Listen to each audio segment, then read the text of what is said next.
बिहार विधानसभा चुनाव की तारीखों के ऐलान के बाद भी एनडीए में सीट शेयरिंग का मामला पूरी तरह से सुलझ नहीं पाया। लेकिन अगर आंकड़ों की बात करें तो बीजेपी और जेडीयू जब भी साथ मिलकर चुनावी मैदान में उतरे हैं, दोनों पार्टियों ने चुनावी मैदान पर कब्जा ही किया है। एनडीए के दोनों दलों को बिहार की जनता सिर आंखों पर बैठाती है, लेकिन इस चुनाव में जनता एनडीए या महागठबंधन किस पर भरोसा करती है, ये तो आने वाला वक्त ही बताएगा। लेकिन विधानसभा चुनाव आंकड़े इस बात की तस्दीक करते हैं, जब ये दोनों दल साथ लड़े तो वोट प्रतिशत हर बार बढ़ता चला गया।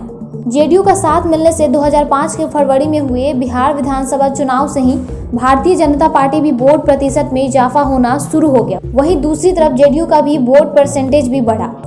इतिहास में जाए तो 1994 में जनता दल समता पार्टी बना था। 1996 के लोकसभा चुनाव से भाजपा और जेडीयू का बिहार में गठबंधन हुआ। साल 2000 में हुए विधानसभा चुनाव में दोनों दल पहली बार साथ उतरे। उसके बाद हर चुनाव में दोनों ही दलों को बिहार की जनता का नेह मिलता रहा और दोनों दलों ने बिहार की सियासत में अपनी पकड़ मजबूत कर ली। 2000 के विधानसभा चुनाव में जेडीयू ने 34 सीटें जीती। उस वक्त जेडीयू ने 120 सीटों पर अपने प्रत्याशी उतारे थे, वहीं बीजेपी ने 67 सीटों पर कब्जा जमाया था।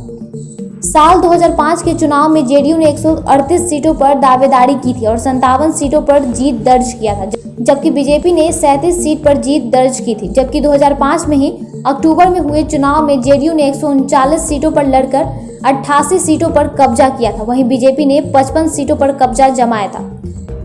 वहीं 2010 में जेडीयू 141 सीटों पर चुनाव लड़ा और 115 सीटों पर कब्जा जमाया, जबकि 102 सीटों पर बीजेपी ने कैंडिडेट उतारा था और 91 सीटों पर जीत दर्ज की थी।